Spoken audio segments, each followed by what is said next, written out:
पिछले कई दिनों से इस पवित्र पितृ पक्ष में हम पितृ महिमा गा रहे हैं और अनेकों बातें सात्विक तात्विक वेद शास्त्र की बातें हम सब श्रवण कर रहे हैं।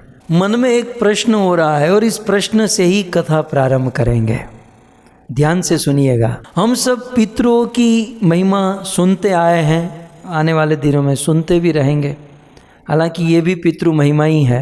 जब महाराज दशरथ का अवसान हुआ, रामायण में वर्णन है, राम राम कही राम कही, राम राम कही राम, तनु परिहरिय राऊ गए सुर धाम।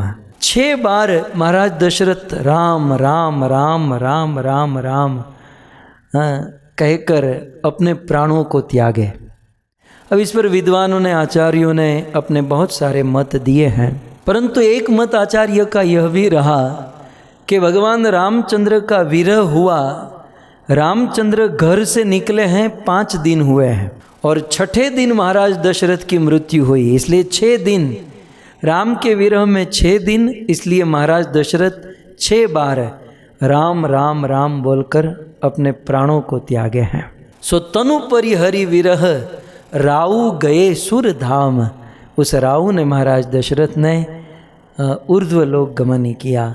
और गोस्वामी तुलसीदास जी ने बहुत सुंदर लिख दिया, जन्म मरण फल दशरथ पावा। इस दुनिया में जन्म लेने का और मरने का वास्तविक फल यदि किसी ने प्राप्त किया हो तो वो है महाराज दशरथ।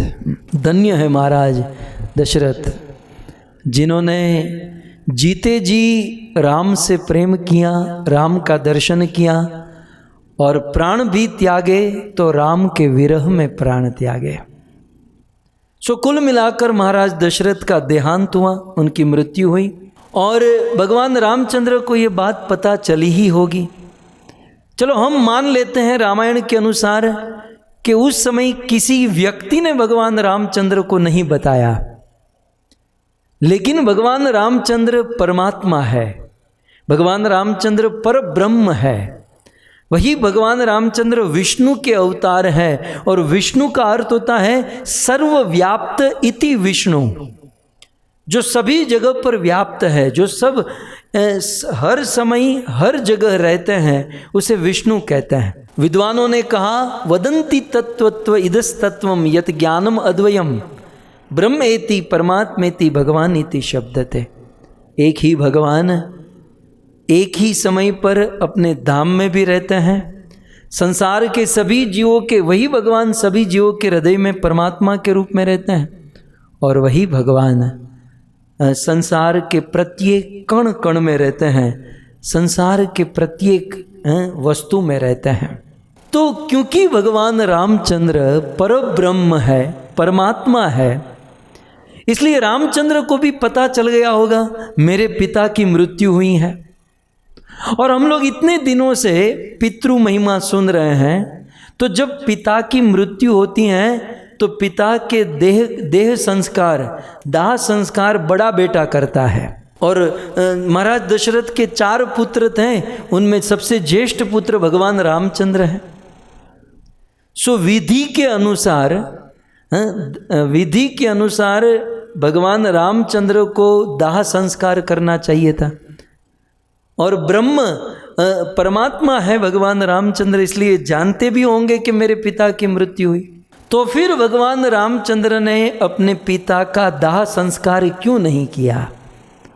यदि पितृ की इतनी महिमा है, हम लोग इतने दिनों से सुन रहे हैं पितृ की सेवा, पितृ की क्रिया, जब पितृ के मरने के बाद श्राद्ध करना चाहिए और अनेकों विधि करनी चाहिए चले जाने के बाद, तो पितृ की जब मृत्यु हुई है, उनका दाह, उनका देह जब उपस्थित है, तो फिर भगवान रामचंद्र क्यों अपने पिता महाराज दशरथ का दाह संस्कार नहीं किए?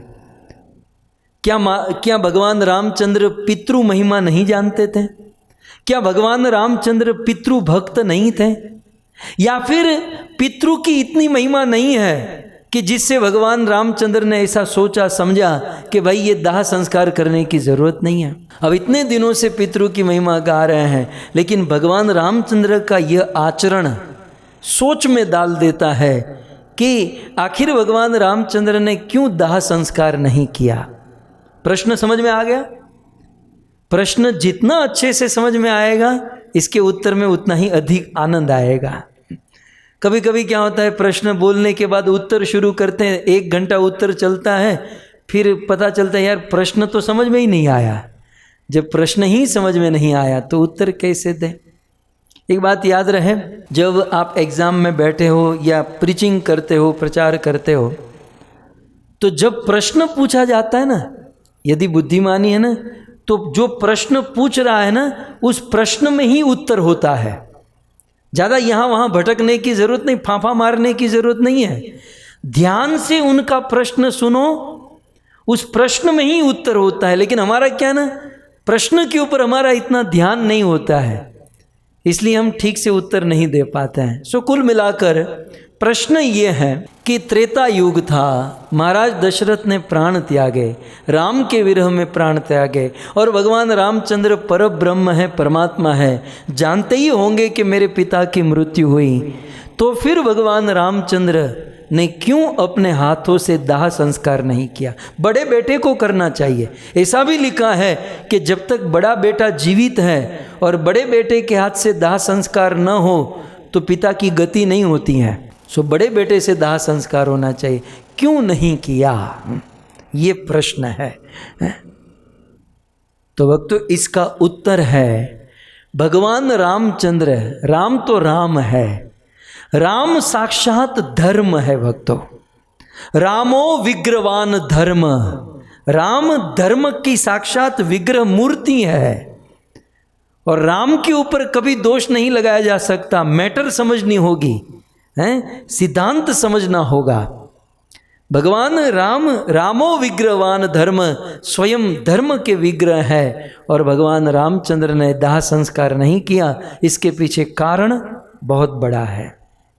क्या कारण है? एक तो मैटर आप समझ गए कि महाराज दशरथ के शरीर का दाह संस्कार करना ये कर्म हुआ, लेकिन उसी महाराज दशरथ का वचन था, तापस वेश विशेष उदासी, 14 बरिस राम वनवासी। उसी महाराज दशरथ का वचन था कि तपस्वियों का वेश धारण करके वनवासी बनकर केवल वन में विचरण करना। कितने समय के लिए? 14 बरिस राम वनवासी, 14 वर्ष के लिए। तो 14 वर्ष तक राम को वन में रहने की आज्ञा महाराज दशरथ ने प्रदान की थी, और ये महाराज दशरथ का वचन था, ये उनकी आज्ञा थी। तो अब 2 चीज़ हो गई, महाराज दशरथ की क्रिया विधि, और दूसरी ओर हो गया महाराज दशरथ की आज्ञा। अब भगवान रामचंद्र के सामने 2 ऑप्शन आए कि मैं मेरे पिताजी का दाह संस्कार करूं कि फिर मैं मेरे पिताजी के वचनों का पालन करूं। वचन क्या था? वन में रहना। इसका अर्थ यह है कि 14 वर्ष में एक दिन भी नगर में नहीं आना है। अयोध्या छोड़ो, दुनिया की किसी भी सिटी में, शहर में, नगर में नहीं जाना है, केवल वन में भटकना है। ये दशरथ महाराज की आज्ञा थी। तो एक और महाराज दशरथ की आज्ञा कि 14 वर्ष नगर में नहीं आना है, न जाना है, केवल वन में रहना है, और दूसरी ओर महाराज दशरथ का दाह संस्कार, अंतिम क्रिया, अंत्येष्टि क्रिया। और उस समय रामो विग्रवान धर्म, स्वयं धर्म ने क्या डिसीजन लिया कि पिता के कर्म विधि से अधिक इंपॉर्टेंट होता है पिता की आज्ञा। समझ लीजिएगा।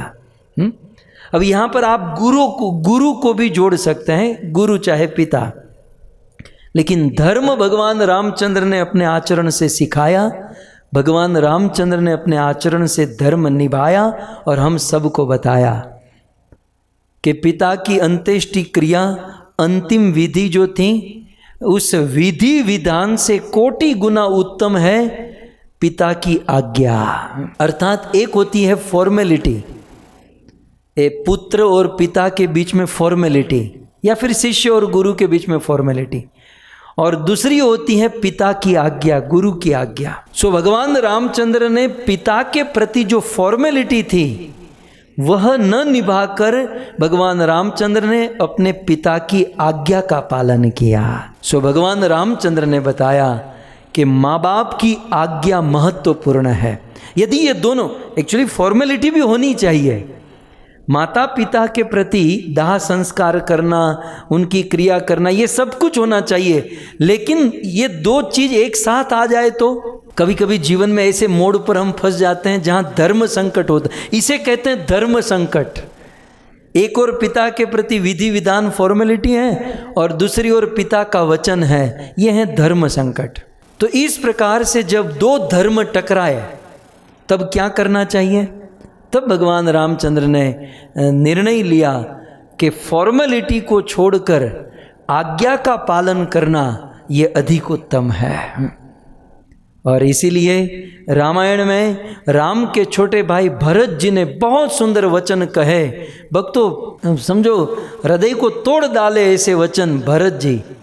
भरत तो भरत है भक्तों। रामायण में यदि मार्क्स दिया जाए ना, मार्क्स, तो राम से ज़्यादा मार्क भरत को मिलेंगे। राम विग्रहवान, राम धर्म की मूर्ति है, राम ने धर्म का पालन किया, सब कुछ। लेकिन यदि मार्क्स दिया जाए तो राम से ज़्यादा मार्क जो है भरत को मिलेंगे। और ऐसे भरत के विषय में भगवान रामचंद्र कहते हैं कि भरत जैसा साधु इस दुनिया में कोई नहीं है। भक्तों राम को लाने के लिए, वनवास से लाने के लिए भरत जी जब चित्रकूट जा रहे थे तो बीच में प्रयागराज आया और प्रयाग में भरद्वाज ऋषि के आश्रम में गए और भीख मांगने लगे कि मेरा भाई मुझे स्वीकार करे, मेरे पर कृपा कीजिए।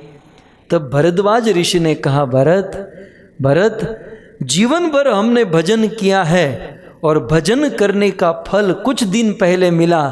क्या? राम का दर्शन हुआ। भरद्वाज ऋषि ने तीर्थराज प्रयाग में भरत जी को कहा कि जीवन भर भजन करने का फल राम दर्शन, जो कुछ दिन पहले ही हमको हुआ। लेकिन भरत, राम के दर्शन का फल क्या है? यदि कोई मुझे पूछे तो इसका उत्तर यह है कि भरत जैसे साधु का दर्शन है। भजन का फल है भगवान का दर्शन, और भगवान के दर्शन का फल है किसी शुद्ध भक्त का दर्शन है। भरत जैसे शुद्ध भक्त साधु का दर्शन ये भगवान के दर्शन से भी उत्तम है।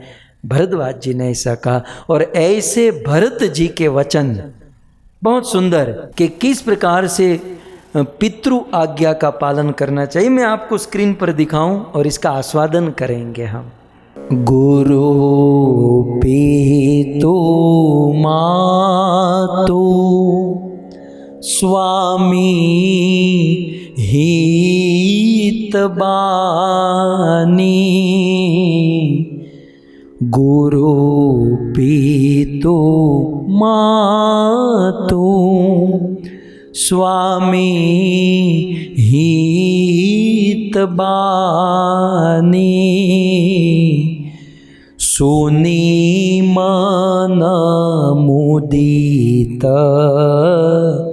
करिय भली जानी, सुनी मन मुदित करिय भली जानी, उचित कियनुचित किए विचारू, उचित कियनुचित किए विचारू, धर्मु जाई सिर पातक भारू, धर्मु जाई सिर पातक भारू, गुरु पितु मातु स्वामी हितबानी, मुदित बानी, सुनी मन मुदित करिय भली जानी। भगवान श्री रामचंद्र के भाई भरत कहते हैं, बहुत सुंदर बात है भक्तों, दिल को स्पर्श करने वाली। पहले तो गिनाते हैं गुरु, गुरु पितु मातु स्वामी हित बानी। इसमें 3 4 5 लोगों की बात की गई है, लेकिन हम तो पितृ पक्ष में सुन रहे हैं ना, इसलिए केवल पितृ को लेंगे। कहते हैं एक तो है गुरु, गुरु की वाणी को हमें तुरंत स्वीकार कर लेना चाहिए। दूसरा है पितु, पिता की वाणी को। तीसरा है मातु, चौथा है स्वामी, और पांचवा है हित, माने हमारे सुहृद, हमारे मित्र जो हमारा हित चाहते हैं। सो गुरु की, पितु की, मातु की, स्वामी की और सुहृद की वाणी को, उनके वचन को, उनकी आज्ञा को सुनी मन मुदित करिय भल जानी। तो माता पिता की जो आज्ञा है, उनकी वाणी जो है, उसे हमें तुरंत स्वीकार कर लेना चाहिए। भक्तों, आज का जो ये प्रवचन है पितृ आज्ञा के ऊपर है। मैं पहले क्लियर कर दूं आपको, ज़्यादा फांफा मत मारिएगा। आज का पूरा पितृ आज्ञा, पितृ की सेवा, फॉर्मेलिटी, ये सब कुछ होना चाहिए, लेकिन इन सब से ऊपर क्या है? पितृ की आज्ञा। तो गुरु की आज्ञा, पिता की आज्ञा, माता की आज्ञा, स्वामी की आज्ञा और सुहृद की आज्ञा जो है, सुनी मन मुदित करिय भल बानी। तो पितृ की आज्ञा जो है हमारे कल्याण के लिए होती है, हमारे भले के लिए होती है, हमारे अच्छे के लिए होती है। इसलिए सुनी मन, तुरंत सुनकर, पितृ की आज्ञा को सुनकर प्रसन्न होकर हमें स्वीकार कर लेना चाहिए। बहुत सुंदर शब्द है, सुनी मन मुदित। कभी कभी माँ बाप ऐसी आज्ञा करते हैं जो हमें पसंद नहीं होता है, लेकिन बाय डिफॉल्ट ये समझ लेना चाहिए कि गुरु, पितु, माता, स्वामी, इनकी जो आज्ञा है ये हमारे भले के लिए ही होती है। तत्कालीन हमें ऐसा लग सकता है कि ये आज्ञा कैसी है, मुझे व्हाट्सएप बंद करने के लिए कह रहे हैं, फेसबुक बंद करने के लिए कह रहे हैं, बाहर घूमने के लिए मना कर रहे हैं, शराब पीने के लिए मना कर रहे हैं, नशा करने के लिए, बहुत सारी बात गुरु, पिता, माता मना करते हैं, लेकिन उस समय हम समझ नहीं पाते हैं। लेकिन भगवान रामचंद्र के भाई भरत जी कहते हैं, और रामचंद्र इसको जीवन में चरितार्थ किया कि माता पिता की जो आज्ञा है, सुनी मन, सुनकर मन में मुदित आनंद होकर उसे स्वीकार कर लेना चाहिए। अर्थात मुदित का अर्थ होता है माँ बाप की आज्ञा को, मुदित शब्द को पकड़ लीजिएगा। मुदित माने आनंद से, प्रसन्नता से। माँ बाप जो आज्ञा देते हैं उसे आनंद से, प्रसन्नता से, खुश होकर स्वीकार कर लेना चाहिए। कई बार कुछ लोग माँ बाप की आज्ञा को स्वीकार करते तो हैं, लेकिन मुंह चढ़ाकर स्वीकार करते हैं। बिल्कुल नाक टेढ़ी हो जाती है, मुंह टेढ़ा हो जाता है, आंख घूम जाती हैं, कान लाल हो जाते हैं। आज्ञा स्वीकार एक तो करते नहीं, और कर भी लिए तो मुंह चढ़ा देते हैं। ऐसा नहीं, क्या कहते हैं? मन मुदित, मुदित आनंद मन से माँ बाप की आज्ञा को स्वीकार कर लेना चाहिए। अपने मन के वेग को, मन शब्द भी बड़ा महत्वपूर्ण है। कई बार हम लोग हमारे मन में बहुत सारी इच्छा कर बैठते हैं, और हमारे मन में जो इच्छाएं हुई है वो सारी इच्छा सही है ऐसा नहीं है। कई बार हमें ऐसा लगता है कि मेरे मन में जो मैं अच्छा मानता हूँ, मैं जो अच्छी इच्छा कर बैठा हूँ, वो इच्छा बहुत उत्तम है, अच्छी है, लेकिन माँ बाप या गुरु की दूरदृष्टि होती है, वो हमारा भला देखते हैं, भला चाहते हैं, इसलिए दूरदृष्टि होने के कारण वो हमें मना करते हैं, रोकते हैं। लेकिन उस समय हमें हमारी बुद्धि नहीं चलानी चाहिए कि मैंने इतना सोचा था, अच्छा है, बुरा है, जो है माँ बाप ने कह दिया, तो हमारे मन के विचार को यू टर्न मार लेना चाहिए। और जब यू टर्न मारे, पूरा हमारा मन का जो वेग होता है, जिस दिशा में हम सोच रहे हैं, जो कार्य कर रहे हैं, उस कार्य को पूरा यू टर्न मार देना चाहिए। और यू टर्न मारते हुए मन मुदित, मन में आनंद रखते हुए, प्रसन्नता से, खुश होकर मुंह बिगाड़ कर नहीं। कुछ लोग गुरु की वाणी को, माँ बाप की वाणी को सुनते हैं लेकिन मुंह बिगाड़ कर। लेकिन सुनी मन मुदित आनंद से, प्रसन्नता से उसे सुनना चाहिए। और मन मुदित का और एक अर्थ क्या है? कभी कभी क्या होता है, गुरु के सामने, पिता के सामने, माता के सामने जब वो आज्ञा देते, आजकल के बच्चे तो माँ बाप का लिहाज ही नहीं रखते हैं, गुरु का भी लिहाज नहीं रखते हैं। वो तो मुंह पर ही बता देते हैं हमें जो चाहिए हम वही करेंगे। या फिर गुरु की, माँ बाप की बात को स्वीकार करे तो मुंह बिगाड़ कर स्वीकार करते हैं। ये तीसरी कैटेगरी क्या है? या फिर माँ बाप की, गुरु की बात को स्वीकार करे तो सामने स्वीकार कर लेते हैं लेकिन बाद में मुंह बिगाड़ते हैं और गाली देते हैं। लेकिन ये तीनों बात समझ लेनी चाहिए कि हमारे विचारों के धोध को बिल्कुल रोक देना चाहिए इस विश्वास से कि मेरा गुरु जो बोला है, मेरा बाप जो बोला है, मेरी माँ ने जो कहा है, उसके हृदय में परमात्मा बैठे हैं और वो परमात्मा की प्रेरणा है, कहीं ना कहीं मेरे लिए अच्छे के लिए होगी, मेरे भले के लिए होगी। क्यों? और कई बार क्या होता है, ध्यान से सुनिए, बहुत अच्छी बात, प्रैक्टिकल बात आई है। अब आगे कहते हैं, उचित की अनुचित की ये विचारी, उचित की अनुचित की ये विचारू, धर्मु जाई सिर पातक भारू, धर्मु जाई सिर पातक भारू। कई बार गुरु, पिता, माता जब कोई आज्ञा देते हैं तो उस आज्ञा के ऊपर हम विचार करते हैं कि ये गुरु ने जो आज्ञा दी है, ये आज्ञा सही है या गलत है, ये आज्ञा होनी चाहिए या नहीं होनी चाहिए। ये गुरु गलत सोच रहे हैं, ये पिता गलत सोच रहे हैं, माँ गलत सोच रही है। लेकिन भरत जी कहते हैं, उचित की अनुचित किए विचारू।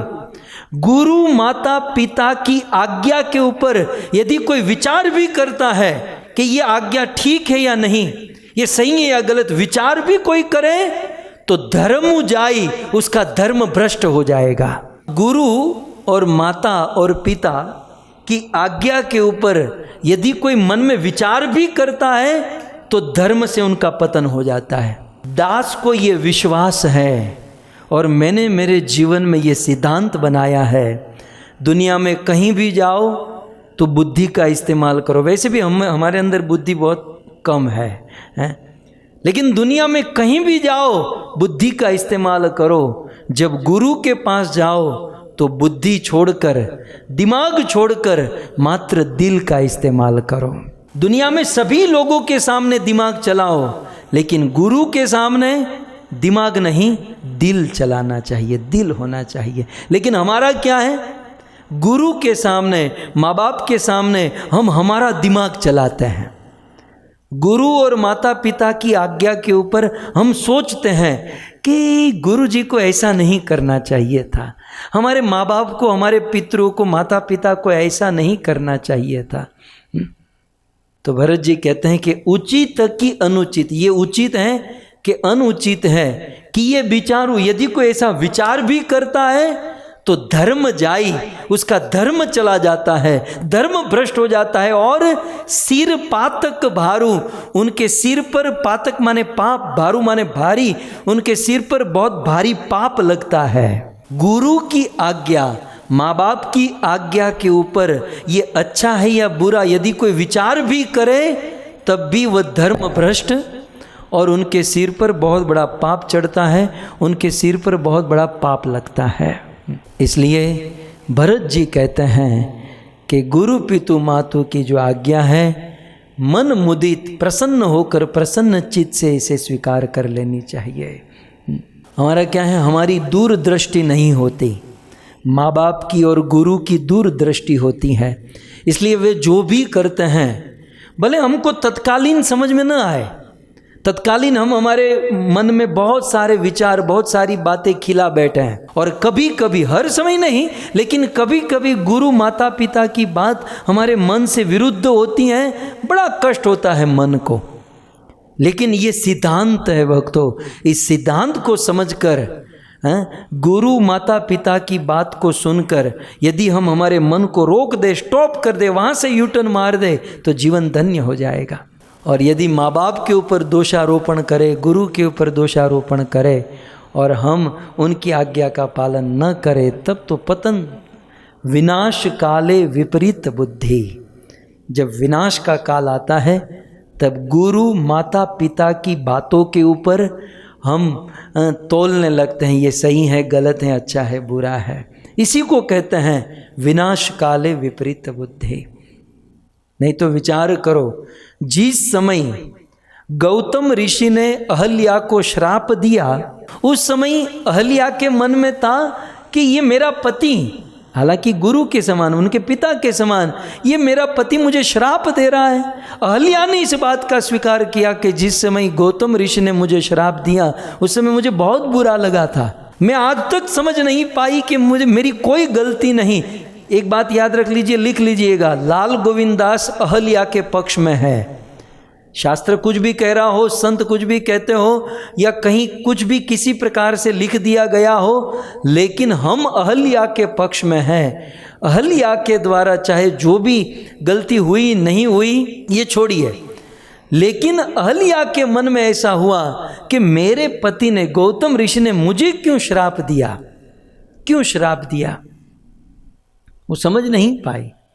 शुरू में उनको बड़ा कष्ट हुआ, बहुत सोची और बहुत विचार किए, लेकिन अंत में जब भगवान रामचंद्र आए और रामचंद्र ने अपना चरण कमल उनके मस्तक पर रखा और परसद पद पावन शोक नसावन प्रकट भई तब पुंज सही, वह अहल्या सुंदर नारी का रूप धारण करके प्रकट हुई।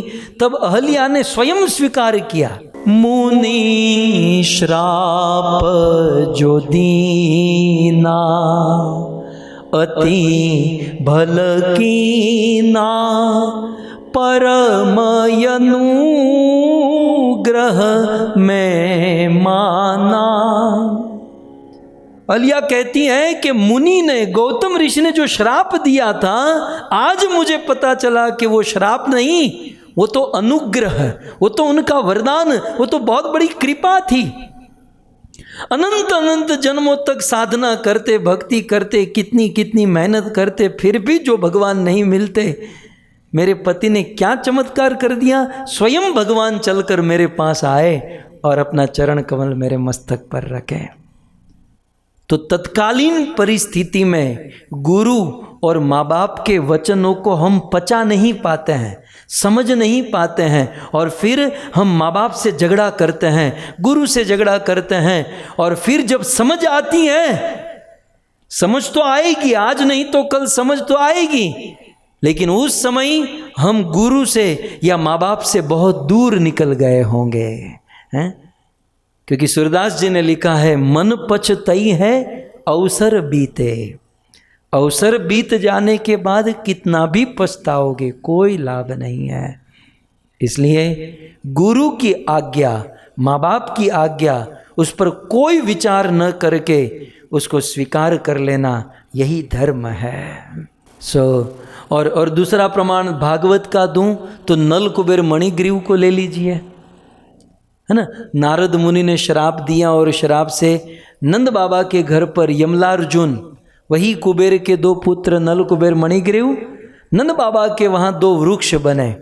जब वृक्ष बने तब तो बहुत गाली दिए होंगे कि ये साधु को भी बुद्धि नहीं है, हमको इतने अच्छे देवता थे, कुबेर के बेटे थे, हमको पेड़ वृक्ष बना दिया। लेकिन जब कृष्ण ने उन यमलार्जुन का उद्धार किया और देवता बनकर प्रकट हुए, तो सबसे पहले उस यमलार्जुन ने, उन दोनों वृक्षों ने नारद मुनि को याद किया, पुरा नारदेन शापेन, धन्य है नारद, धन्य है। यदि नारद मुनि ने हमें श्राप नहीं दिया होता, उस समय हमको नहीं डांटे होते, तो कृष्ण आज हम यहाँ न होते हैं। हम वही स्वर्ग में शराब पीते और अनेकों प्रकार के व्यसन और पाप में फंसे होते। लेकिन धन्य है नारद मुनि जिन्होंने कुछ क्रोध किया, कुछ श्राप दिया और हमको यहाँ भेजा। जिस समय क्रोध किया गया, श्राप किया गया, हम नहीं समझ पाए, लेकिन आज हमको समझ में आ रहा है कि उसने जो किया बहुत। तो माँ बाप के वचन, मैं तो मेरा अनुभव कह रहा हूँ भक्तों, कि जिस माँ बाप के जिस वचनों को ठुकराया है, जीवन में दोष ही दोष पाया है। माँ बाप के वचनों को ठुकराएंगे, मुंह बिगाड़ेंगे, फिर भी माँ बाप हमको नहीं छोड़ेंगे। वो तो बहुत ऊंचे, उनका मन, उनका दिल बहुत ऊंचा होता है, वे बहुत महान होते हैं। लेकिन सिद्धांत ये कहता है कि वे गुरु हमको नहीं छोड़ेंगे, माँ बाप हमको कभी नहीं त्यागेंगे। लेकिन यदि गुरु और माँ बाप की वचन के ऊपर, उनकी आज्ञा के ऊपर प्रसन्नता से पालन न करे और बुद्धि से विचार करते फिरेंगे, तो धर्म जाई, धर्म भ्रष्ट होगा और सिर पर पाप चढ़ेगा। इसलिए हमें माँ बाप के वचनों का पालन करना चाहिए, माँ बाप के वचनों का जीवन में धारण करना चाहिए। कुल मिलाकर यही सूत्र जो दास ने अपने जीवन में उतारा है कि दुनिया भर में अपना दिमाग चलाओ, लेकिन गुरु के सामने दिमाग नहीं, केवल दिल चलना चाहिए। जिस दिन गुरु के सामने दिमाग चलने लगा, उस दिन धर्म जाई, धर्म भ्रष्ट होगा और सिर पातक भारो, सिर पर पाप चढ़ेगा।